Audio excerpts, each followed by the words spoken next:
প্রতিদিনকার হচ্ছে রুটিন। আমি এই যে অফিসের জন্য আমার টিফিন ব্যাগটা সাজিয়েছি।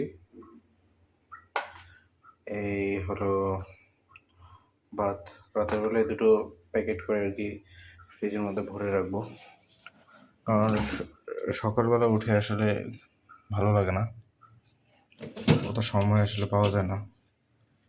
তো আমি রাতের বেলাতেই সব কিছু আসলে রেডি করে রাখি। জিনিসটা ঠান্ডা হয়ে গেলে সুন্দর করে প্যাক করে রাখবো। সাদা ফ্রেশ ভাত, সাথে পাঙ্গাস মাছ আর করলা। এই মাছটুকু আমি রাঁধছি নিজে,